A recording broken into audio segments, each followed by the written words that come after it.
following persons here, if you are, please come now. Reverend Loxley O'Connor, Reverend Philip R. Cousin Jr., and Dr. Gwendolyn Boyd, and Rev. Dr. Linda Muzan. If you are here and you see your names on page 18, please come now quickly to make your input into this process. Go ahead, Dr. Reverend Loxley.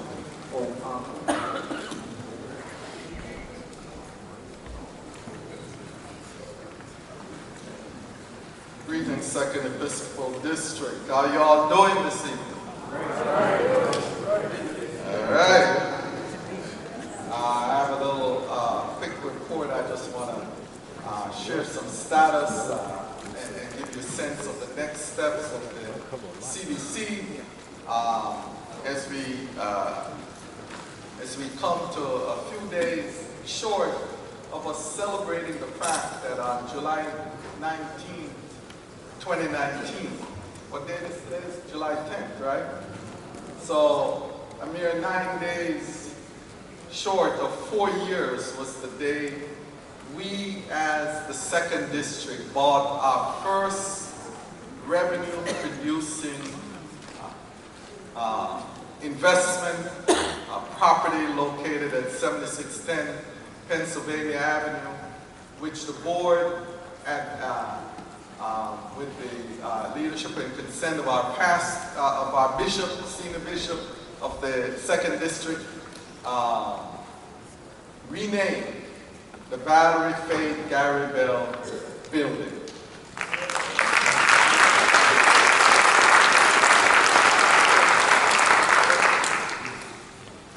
And so as we move forward, I want to show you as of the month of May 31st, we are now holding an asset which on a cost basis, the term accountants use, which simply says it's based on historical costs. We have over $3.2 million worth of assets.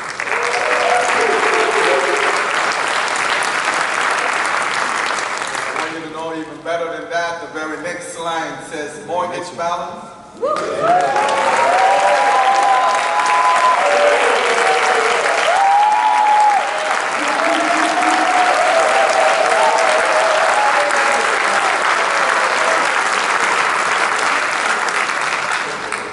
One thing to dream about owning an asset.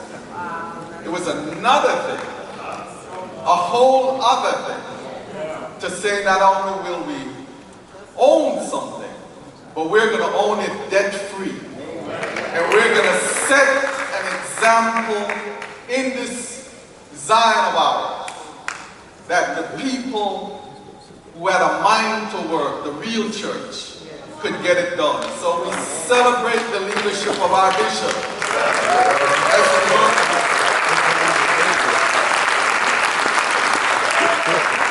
So when I go to the next slide, really to talk about our leasing status, I want to get you to the place where you're understanding what we're doing step by step, because it is better to be informed than to assume on these matters. We have 14 of our 17 suites currently occupied and generating over $35,000 a month in rent. The full monthly rent potential of our property is $44,500. And let me tell you the status of the 3 suites that are currently unoccupied. Suite 103, we're anticipating a new lease to begin in the 4th quarter. This is the one I'll talk a little more later, but we have a grant proposal that we're working on. We anticipate that we will be very successful with it, and we will operate a community feeding program in Prince George's County out of it. And so we're believing the Lord, and I know you're praying with us that we are successful, and we will be notified just a few weeks from now. The second suite, 105, is a beauty salon. And we have been going around and working on this for some time, and the board has come to the conclusion that it's best for us to negotiate a lease termination with the current tenant and to move forward in remarketing this suite. We think we can move it fairly quickly. And then there's Suite 303. It's a 2,200 square feet space that is designed and is operated as a dental space. You have heard the conversations that we've had with our bishop. You've heard the conversation about changing this space to the 2nd District's office. It is an item on the table, and the board, the new board will quickly address whether we move forward with a conversion or we continue, well, we are continuing to market it as a dental space because it's already completely set up that way, all right? But that's a decision, that's a space we generate over $4,500 a month in terms of rental. We're sitting in a very strong market. We have strong market presence. The community around us, there's major plans in Prince George's County for its redevelopment. We believe for sure with that, the outlook for our property is really, really strong. And we have weathered the storm of COVID, and for most other office buildings that have been out there, we really feel good about our investment. Let me talk a little about the property itself and the work we've been doing from the time we purchased this property. We've completed several major renovations because this is what we do. We own and we're not a slumlord, so we set out to do better to our tenants. We are occupied by a multiplicity of African American owned businesses from one of the nation's largest black-owned and operated banking and financial institution in the country, Industrial Bank, to the largest provider of wellness care for mothers and their children who just moved their headquarters into one of our spaces, their administrative group. So we make sure that we did the work to upgrade the building for you. We did the work to update tenant spaces. We did the work to make sure that when our customers and visitors came into the building, they found that the bathrooms and the hallways were up to date. We did the work when it was necessary to fix the sewer issue that we were dealing with. It was a major issue, and with the assistance of the Bishop, we got that done. And now we are looking ahead at other deferred maintenance issues that we have identified. There are two major areas.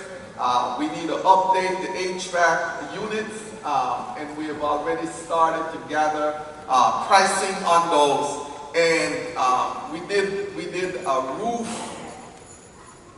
You know what? When you have an old roof, you can, in some places, you can do a second one over it. We did that using a major roofing contractor. Was a Stewart, Amy Stewart at Reed Temple. We used them to do that, and now we're looking ahead to actually replacing that roof. So those are the two major deferred maintenance items. Having said those and setting the context, I want you to see what we project as our pro forma financial performance over the next few years. This is a discussion that has come up. It's our next slide, and I pray you can see that. Can you? I did my best. That's all I did my best. If you can't see it, talk to me afterwards. But basically, what it's saying is, our 22 actuals are there. Our 2023 numbers reflect where we will be if we do not receive the grant. We're not presuming on, because we're conservative. I'm a conservative accountant, no matter what anybody else tells me.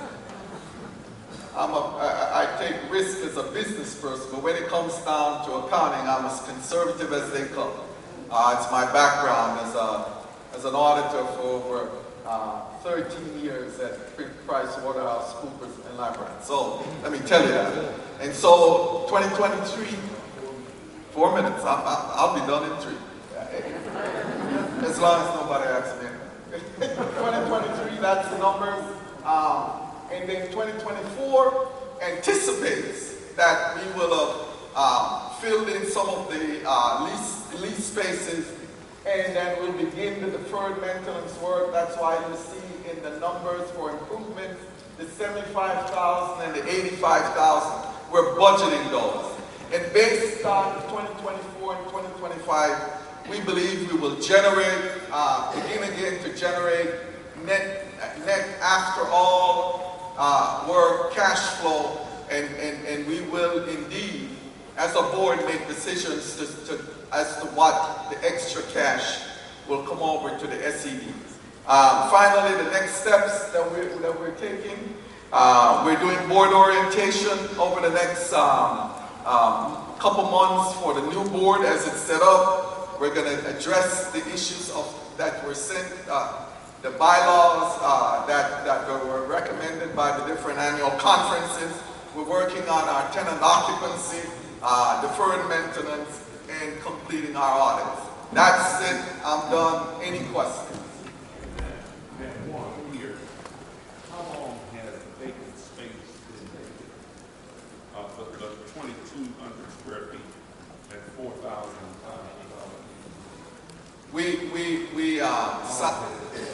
It's actually been over a year. Over a year. But 6 months of that was intended to be their putting the space together, and then the next 6 months would have been rental. So it's been over a year. So was that about 16 months? Yeah, but yes, as of this point.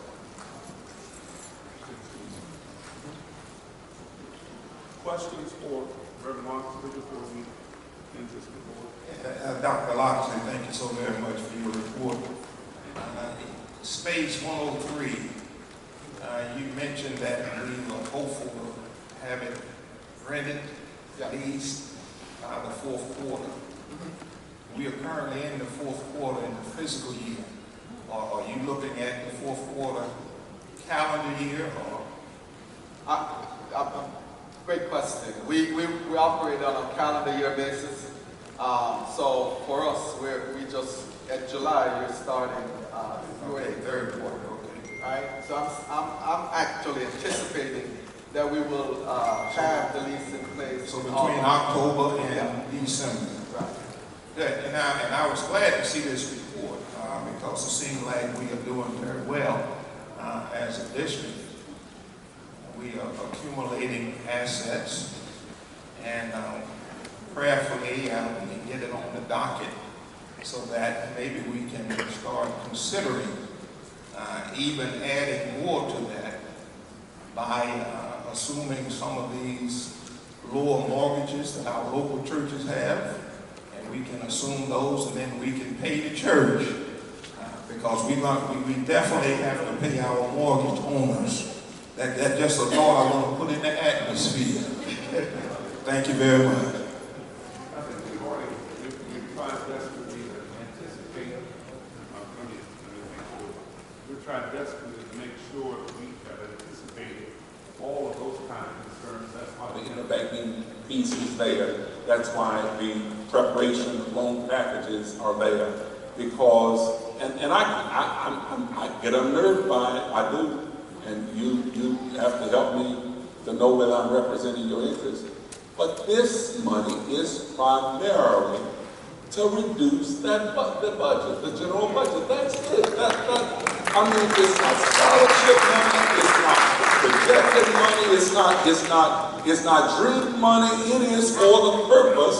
I mean, unless you change your mind, and you can do that after I'm gone. But while I'm here, you made it clear that the money is for the purpose of reducing the general budget. And that's what we told people. That's what we told the people. And my concern, though, is if you're projecting the fourth quarter for waiting to see if you can get that building rented, and you've already lost over $72,000 waiting on it to be rented, and you're talking about at least 4 or 5 months. 5 months, 4 or 5 months that you're talking about.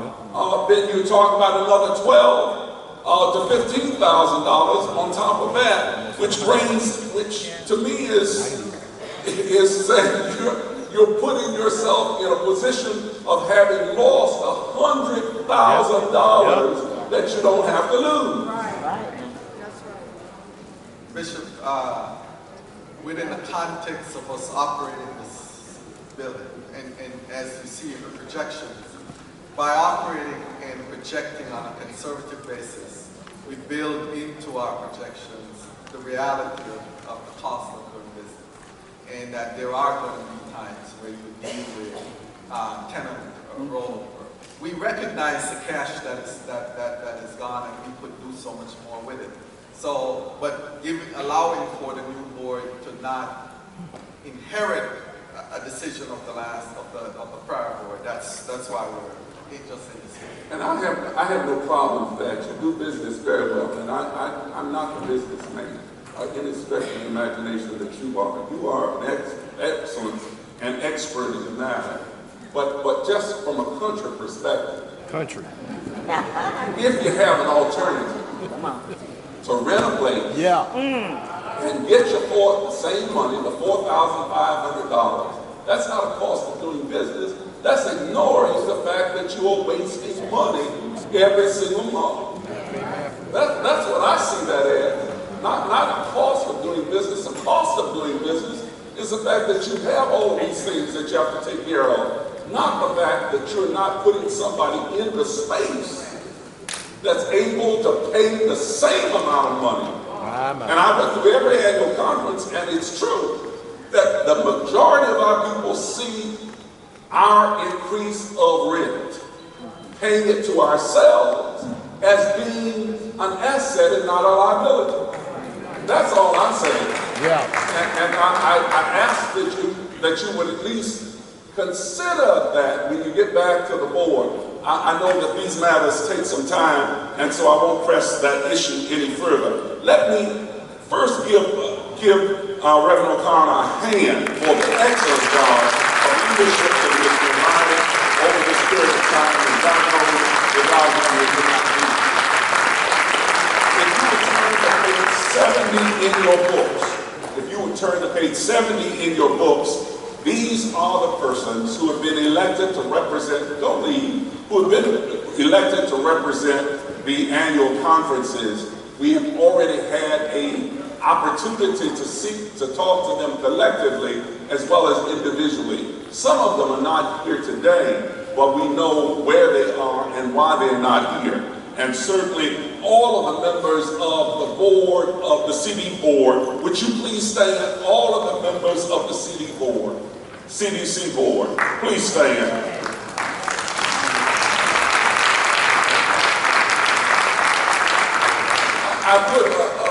I asked them for a mini profile of who they were simply because I wanted to make sure that you know we have some heavy hitters who join this board, who takes the mantle of leadership as it's been passed on to them from the last board, and how grateful we are to all of those who've served in the past, and hoping that you will take what they have done and build on it, not rest on it, but build on it, and move us to the next level. Give all of these persons a hand.